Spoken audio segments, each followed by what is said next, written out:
What's up, guys? Welcome to episode number 109 of the Always Race Day podcast. I'm Connor Ferguson here with Damon Helgevald. As always, we are presented by the Carl Auto Group. If you need a car, you need any type of vehicle to get you from point A to point B, or you just want to buy another one because you want a faster car or a cleaner car, go down to the Carl Auto Group. They'll help you out, and I guarantee that you will be pleased with their service. So, little bonus episode today. I'm in the office, and this is the first podcast I've done in here. This room echoes so much.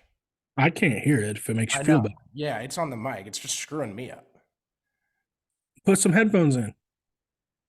Dude, I don't even have headphones here. I have like one pair of headphones, and they're the cheapest thing you could. It was a come and go $5.99.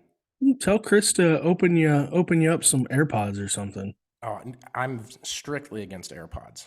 Why? Every kid I know that has AirPods just loses them and asks you if you've seen them. Well, can I ask you? My boyfriend does it every day. Have you seen my AirPods? Have you seen my AirPods? I haven't. Are they in your ears? I don't have any. Oh, you're lucky. For now. Because next up, after they start, the AirPods are getting popularized. So then they're going to sell AirPod straps that attach to the AirPods. I think they already do. That attach to your phone so that you don't lose the AirPods. You mean like the ones that they used to sell back with the phones? Yeah, but it's two separate accessories that cost $39.99 a piece. Exactly. It's the Apple business model. Ripping on Apple. Chris would hate me. He's not even here to defend himself. I know. I will defend him for you because it's kind of ridiculous. You hate on Apple. They do stuff like that all the time, and then Apple people make fun of Android users because their texts show up a different color. Yeah, your text do show up in a different color. It's annoying. The most bizarre thing, and Apple literally designed their system to do that to Android phones. Mm-hmm. But it's the most ridiculous, like asinine cultural. Because I can use my phone on the airplane. Okay. In what context? That's all I got. I don't. I think I can use my phone on the airplane too. I just don't text people. But see, no, I can text people. That's interesting. Can you go on the internet? I don't believe so. Haven't tried it. I've tried to buy I didn't want the plane to go down because I got on the internet. There's no way that's real. I'm convinced there's another reason. There's absolutely no way that the technology hasn't come about that we can't just flip all the phones to one channel and the radios to another. I don't know. It's something with interference, and I don't need the giant aluminum tube that I'm transporting 200 people that could accidentally hit the airplane mode button at the wrong time on their phone, and that will completely change the coordinates of my map. That would be one of the most ridiculous risks and necessary risks to take in an industry. But the airline industry, I'm glad we touched on this, Damon, because I hate those motherfuckers too. Noted. I would like to note the flight attendants are not included in that. They're fantastic people, almost all of them. Except for no specific one. I just don't get cancer. Right. If I didn't know if you had. Say tomorrow there's an article about a racist flight attendant, and I just vouched for him the day before on my racing podcast. Yeah, kind of covering all bases at this point. You just got to make sure. All right, let's talk some racing. All right, from flying objects to flying cars. I love this because me and Damon have such great chemistry, and when we're doing the race recap stuff, it kind of feels like there's more dead air because we haven't talked to each other a lot as a group too much. Hopefully it'll get better. That's the plan. Yeah, I'm excited for this one, Damon. 56 sprint cars set to take part in the Shane Stewart's Heartland of America Showdown presented by Trackhouse. Did you see the trophy that's coming out for that? Yeah, the trophy looks sexy. Badass. I'm excited, man. This is cool. It's almost making me tempted to take the 2.5 hour drive that I got. I am almost tempted to do it, but it's so cool to see some of the names that are going to be there as well. And then some of the full-time names that are listed. are even better. But yeah, this is cool. It's awesome to see, a lot of World of Outlaw guys getting in there. This be the first time, right, that we see them in an event that is not affiliated with the Outlaws, if I'm not mistaken. Yeah. It's the first one that anyone's ran that isn't on the exempt list. Those first two All-Star races at Volusia were on the exempt list. Those don't count against you. Mhm. Craig Kinzer, by now, if you haven't realized, he has dropped off the full-time tour at least. But 9 World of Outlaws teams are going to be there to try and win the $50,000 first place prize. It's Logan Schuhart, David Gravel, Spencer Baste, and Casey Kane, who it is Casey Kane's birthday today on Monday, and he just got named to the NASCAR top 75 drivers of all time list. So that was pretty cool. Also, Donnie Schatz, Sheldon Hodenshield, Gio Selzy, Carson Macedo, and of course, series co-owner Brad Sweet using one of his 4, exemptions on there. It's going to be interesting keeping track of that list. Yeah, it'll be interesting. And especially like once we get into the midsummer portion, right? Like when They're not going to finish with 26 full-time guys. no way, because there's going to be so many races through the middle of the season. Yeah, it'll be tough, but I'm excited for it because they don't race every week either. So like once they go into the midsummer, this high limit stuff doesn't race every week, and the Outlaws, could we see a couple of them drop out? Maybe. I don't know. Some of the back end guys, you probably could see it, but It makes monetary sense late in the it season. does. Casey Kane dropped off the tour late in the season last year. Right. Like, Right. I feel like we kind of overlooked that a little bit because of how late in the year it was. And once football starts, you're like, I don't want to say you're struggling for relevancy, but you're really like poking your head out there trying to, get us in here, get up to speed. That's what sucks about the racing off season is like October, November, and December feel like you are scavenging for Mhm. some of these events, and then January, February, and March is still loaded, but you get a surge of all of them right in the middle of February. Yep. You get everything that you don't usually talk about by the summer right at the start, and it just Well, and then the summer hits, and it's like every single day something new is happening, or there is something that has changed, and so just trying to keep track of all those things. Like I, honest to God, until you said it, I did not know that Casey Kane dropped off the Outlaws tour last year. yeah, it was like late in the season. Didn't even know that. Yeah. So I have a good stat for you, and I gotta update this and make sure it's still accurate. Hmm. Uh, from May 23rd Okay, uh, to June 13th, there is a race every single day, isn't that wild? except for one day. It's Tuesday, May 30th. It's wild. Yeah, I like mean, it's July. insane. July looks the exact same. I think there's after the first week of July, there's only one date open. Yeah. So I mean, we're gonna be covering a ton of stuff. It's gonna be a lot of fun. I'm glad we have those guys to help us this year. Yeah, it'll be a lot of fun, a lot of events going on, and a lot of different places. But going back to this high limits race, I'm looking at the um post that they put out this morning about the 56 cars, and the very first comment, and it's so true, is it's this event is tougher than a qualifying night at Knoxville. Yeah. Like, look at the field. It's stacked. There is a good chance that an outlaw guy does not make the show tonight Yeah, Tuesday night. or I guess what Tuesday they're night. listening Sorry. to, if they're listening to it on Tuesday, yeah, we're gonna get this up. You're gonna be able to hear it Monday evening. So, yeah, whenever you're listening, it's Tuesday night.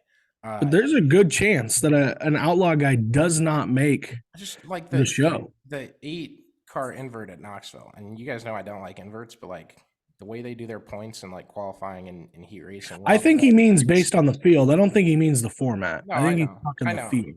but you're coming after my Knoxville Nationals. It's the field. Look at the field of the event. It's a really good field. It is. You don't get a majority of the World of Outlaws teams on the same night at a non-World of Outlaws race with 56 cars at it. Before we get into more of the field, I've been seeing tweets like since they announced 56 today, and they're like, "Does that mean we'll get some stragglers and we'll be in the 60s tomorrow?" Like that would be crazy. Damon, what's the difference between 56 and 64? I get it's 8. I don't understand. I don't understand. It's 8. I don't understand the infatuation with car count. I mean, I think a lot of it's just. If you took 8 ARCA cars there tomorrow and ran a support show, like would people like it? They'd probably complain. They love complaining, and I guess I'm complaining about them hyping things up, which is a interesting twist. My argument is, you're complaining about them complaining. I think though. Go ahead. You're cutting out. That's yeah. why. I think it's probably our internet here. My argument goes back to look at the field and look at the quality of the field. The car count doesn't tell me anything. There's estimate 300 dirt late model teams out there. Okay, if you got the slowest 73 of them and stuck them in the same track for a night, it's 73 late models, but I damn sure want the 30 car show on the other side of the country with all the big names in it. To an extent, I think you're still going to see. I mean, I get where you're coming from. I'm not downplaying this, but I think if there's a show with 73 cars,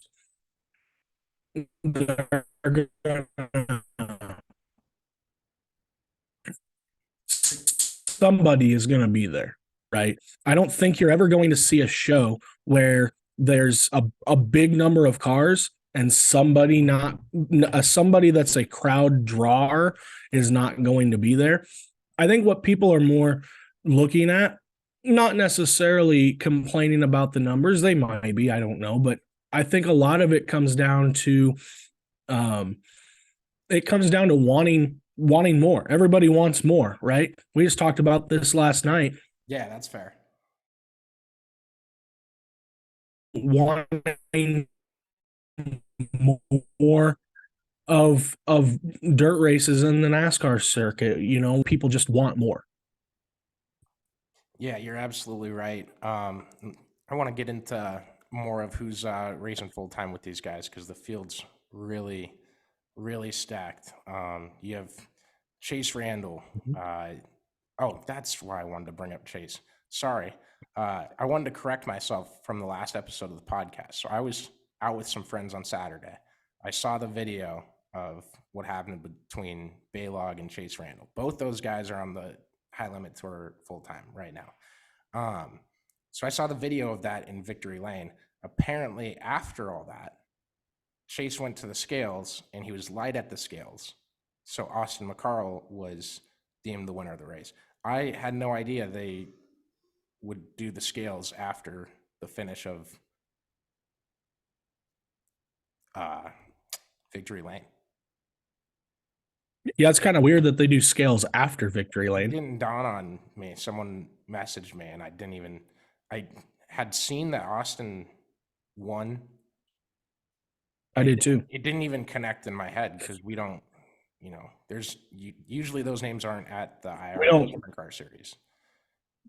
Well, we don't really follow that series either, per se. It's not. I mean, so. Sorry, but going back to your original point. Yeah, going back to your original point of this field, like there's some big hitters that are full-time guys too. Yeah, Brian Brown and Brent Marks both. Knoxville and Pennsylvania's Rico kind of top drivers, and Rico has been insane right now with how fast he's been. week in and week out. Like that, that's been something that's really cool to see. Our guy Ryan Timms is going to be there as well, and then obviously Kyle Larson, as well as Mm-hmm. his Hendrick Motorsports teammate Alex Bowman, and all that coming together is really cool to see. Just more guys that are falling in love with dirt Well, racing. and two guys that we completely jumped over: Tyler Courtney, Anthony Macri. I mean, those are other big names that are getting the full time, the full time treatment. Yeah, Eric Reitzel. and our friend that you jumped over, Parker Price Miller. Yeah, and Aaron. And Ayrton Jennison, my friend Ayrton Jennison. He's not a full time guy. He's not full time. You're right. Well, I was looking at the graphic. I'm stupid. Ayrton's not full time. Aaron Reitzel is, and Parker Price Miller is. Buddy Kofoid. I mean, there's just so many big names that are full time. It's going to be a good show. Yeah, it's going to be sweet. I know Carson McCarl is over there too. Brooke Tatnell. You Knoxville fans are familiar with all those guys. Ian Madsen. Austin. Yeah, Ian Madsen, Austin McCarl, Chris Martin. You just look at the list. You keep JJ Hickel. I don't know if you guys remember his Knoxville Nationals, but that guy's fun. It's anyone who's ever won is racing this series, and that's cool to see. I think that ultimately is good for the sport. I wish we could find a way to let the Outlaws guys race it, but for what it is right now, I like it, and I hope that the national tours in the sport-wide in dirt racing continue to invest in points funds and invest below 10th. 11th, 12th, 13th, 14th, 15th, keep increasing those positions. That's how we get more full-time guys on different tours, and it helps a lot of people. So it excites me. I think 50 grand for the first race, 12 race schedule. I was pulling that up. 12 race schedule starts Tuesday. They'll be in Iowa at Burlington on April 25th later this month as well. They have races at Kokomo, Wayne County, Tri-City, Eagle Raceway. I think that's in Nebraska, yeah? I believe so, yes. Yeah, so it'll be cool to go over there and see that. They're racing in Huset's in August, the week after Knoxville Nationals, so there won't be a post-Knoxville hangover, or at least I won't be allowed to have one. Yeah, you don't get to have one. It's unfortunate. You're kind of stuck. Then we'll just you're kind of stuck. We'll feed right into football, and I'm sure Iowa State Football Media Day is going to somehow wind up on a day that the Knoxville Nationals are taking place. There's a good chance. I'll have to request that early. Can I give you some date suggestions for Media Day? send that up to the SID department there. See what they say. I wouldn't do it by email. It's going to take some convincing. So you're going to go to the front doorstep? I'm just going to walk up to Matt's office and perfect. Tell him what day it's going to be. Perfect. I don't hate the idea. All right. What as far as Lakeside Speedway goes, it's closer to you. Did we go there last year? You did. I did not. Dude, what's bad is I don't remember. You were there. It was either last year or the end of the year before, and you went. I think it was in October of the year before. So like October of 21, maybe. Either October 21 or October 22. You were there because that was the night that you had the drive-through where the guy just randomly came out of the woods and you guys were leaving and it was packed. And yes, that was at the end of 21 then. Yeah. Yes, the Halloween track. Yes. Thank you. Yeah, now I remember this much better. Still hate that guy. Who the hell is dressed in a vampire costume, like coming up looking like a psycho at someone's window? Halloween, baby. It might have been a clown. I forget. I got hit in the head too many times. I was pulling up stats from Lakeside, both to get me to remember that. Brady Bacon won the USAC non-wing race there last May. He'll be racing with the wing on Tuesday night, and James McFadden won the Outlaws race there late last season. However, he is not one of the guys going there to race that. Mhm. Also not going is Jacob Allen, which is odd. Isn't that kind of odd considering that Schuhart is? Yeah. You don't want to assume anything. So he might have had something to take care of prior stuff. I don't know why Jacob's not going, and maybe he wants to use one of his 4 races on a different day. Right. Go to one of these shows that pays 20 grand to win that has 24 cars show up. Do the Outlaws go to Lakeside at the end of the year again this year? I'll double check. I I don't can see why look they too for wouldn't. that. Yeah, I don't see why they wouldn't. I just don't remember. I don't remember seeing it on the schedule. That's the only reason Yeah, it's that I ask. Saturday, But October you would 14th. think that some of these. Saturday, October Okay. 14th, All right. the Microlight Harvest Rumble. I love that name, Harvest Rumble. That's a good name. It's a good name. Never even thought of that. I'd love to getting creative That's with it, good. though. What were you going to It's a say? good name. I like it. Go. I think it's I think a lot of this at the beginning of the year, especially for some of these tracks that are coming up here sooner rather than later for the outlaw guys, you're going to see them use up their 4 open events here early on, because we go to a lot of these tracks that this high limit series is going to, they'll be going to here coming up shortly themselves, so I think you're going to see a lot of that, especially towards the middle to the end of the year when they start going to some of those other events that are on this schedule. I believe Wayne County is one of them, and obviously Huset's being another one. Yeah, that makes a lot of sense that guys would use it to get some more data at those tracks. Anything to help you later on in the World of Outlaws season. Donnie Schatz for sure could use some. Have you seen the string of luck he's been on? Bad luck, man. Bad luck and not good race cars. Yeah, wonder. July is going to hit and they're going to flip gears somehow. What's crazy, and it sucks to say this, but we've been saying that for how long now? The last couple of years, and it outside of last year's nationals and really the year before. Yeah, but you can't win the Knoxville Nationals on fluke. Like, that engine has power. You're right, you can't. No. But he hasn't done a whole lot around the Knoxville Nationals. Yeah, but that's like I mean Phil Mickelson at the Masters. Let's compare it here. It's a prime example of it. But that's what I'm saying is we sit here and we talk about it, of him trying to flip a switch to be back in championship competition. I mean, are we talking Knoxville or are we talking World of Outlaws title?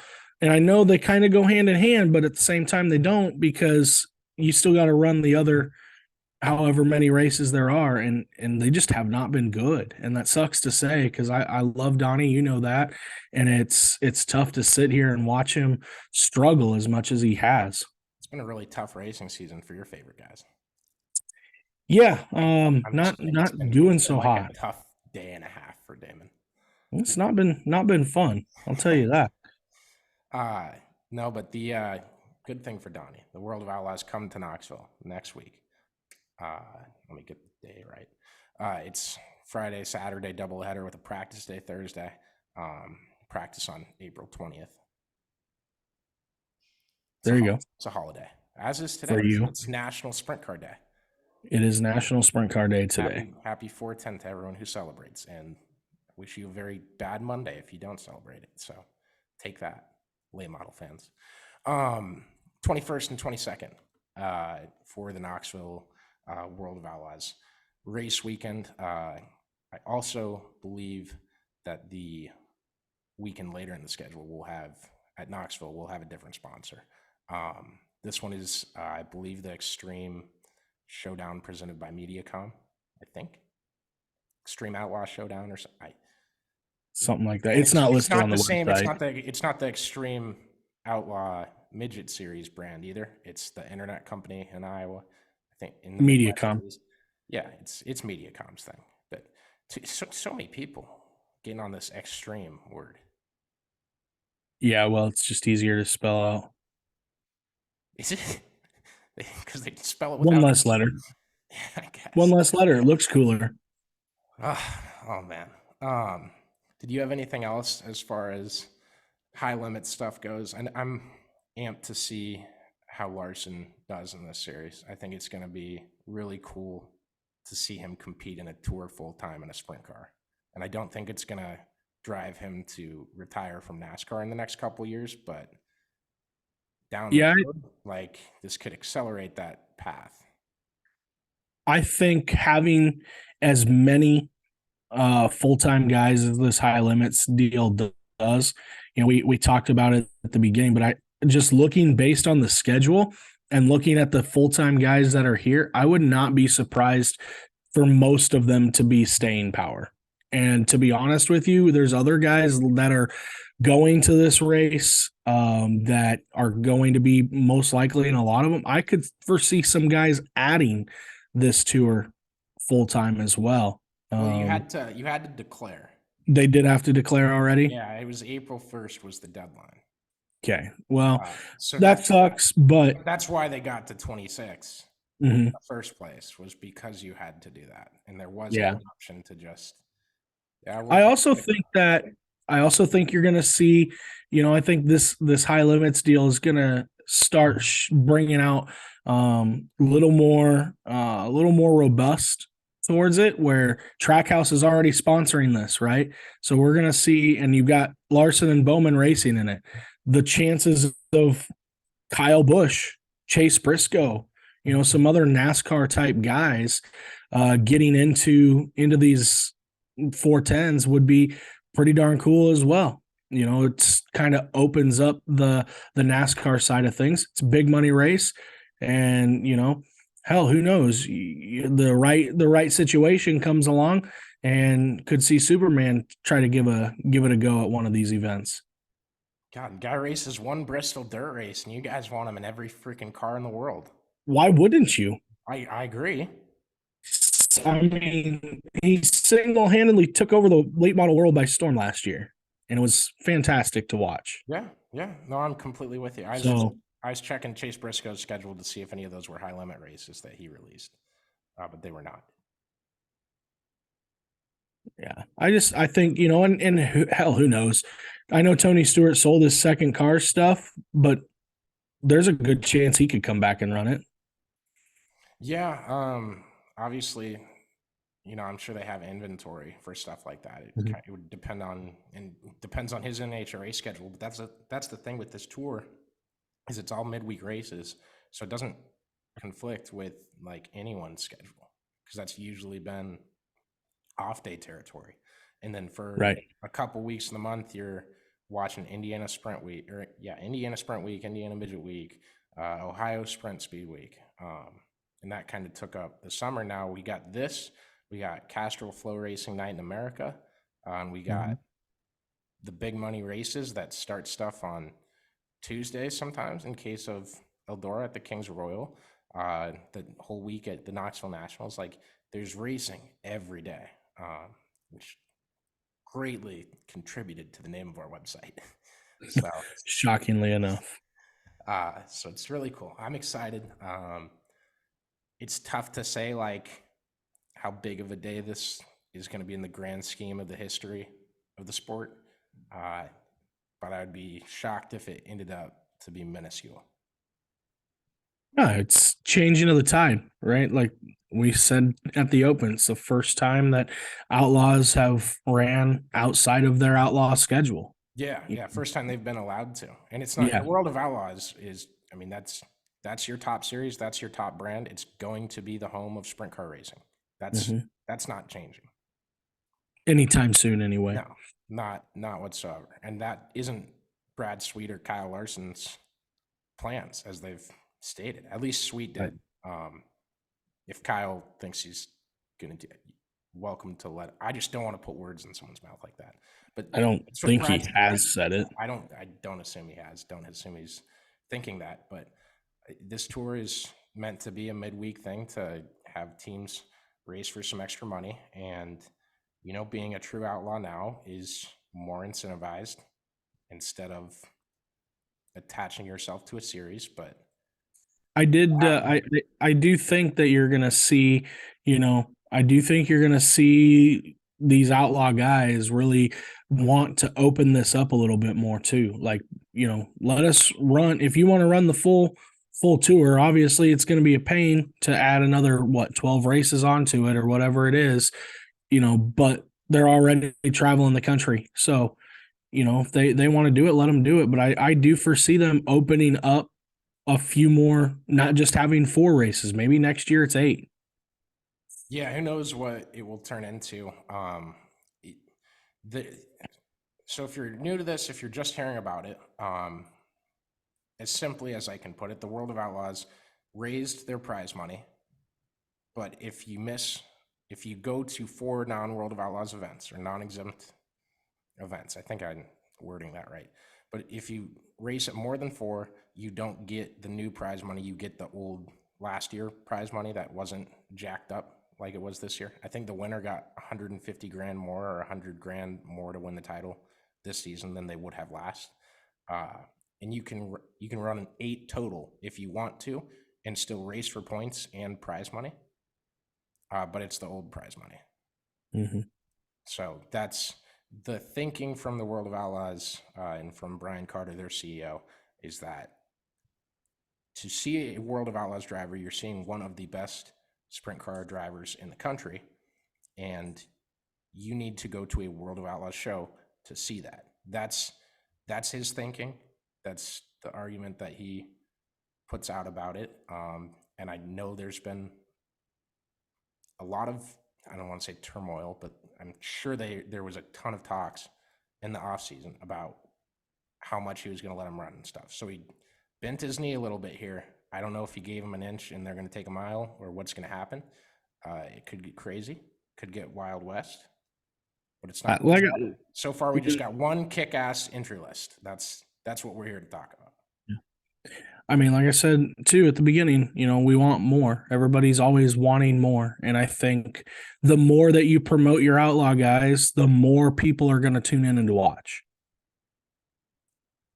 Yeah. And if they're going to be out running these events, the more that you can promote them running at some of these events, the more people are going to continue to attach and watch.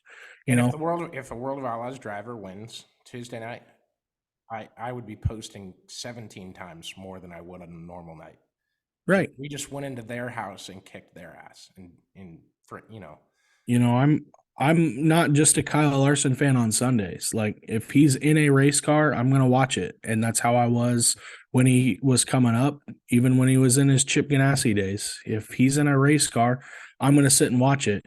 And I think the more that people do that, the more that people that are fans that tie themselves to a driver, they're going to want to watch their driver. And if their driver is running on a Tuesday night, they're going to tune in. And if their driver is running on Friday night, they're going to tune in. That's just the nature of this, how this goes. Yeah, I mean, you look at what happened when Kyle did the first Kyle Larson Late Model Challenge, and it was, somewhat of a normal field. The event had the promise. Sorry, I got crap in my eye that I'm trying to blink out, and I don't think it's an eyelash anymore. We're good.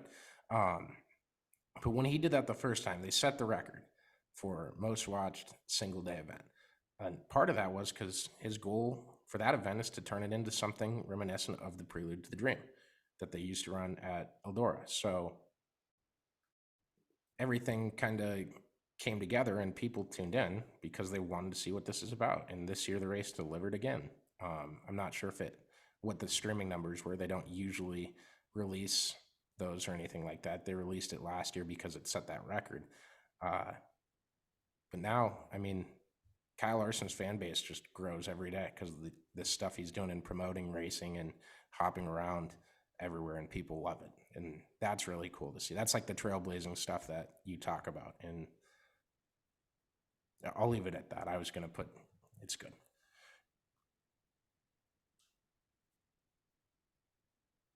That's well said. You got anything else? No, I'm just excited. I'm excited to see it. Like you said, we just have an entry list. Now it's time to race. Yeah, absolutely. All right. Hope you guys enjoyed this one. We'll be back midweek, I think Wednesday night. Let you know. We might have a cool interview coming up. I'm not sure. We'll see on that.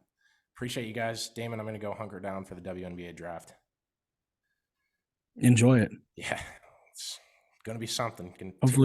Hopefully you get to write a couple of top 10 stories. Yeah, well, that's the thing. Do I put them into 2? Do I make 1?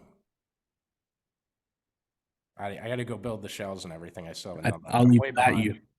Yeah. All right. Thanks again. I'll leave you to decide that. Appreciate you guys listening. See you guys middle of the week, and I hope you enjoy this high limit race.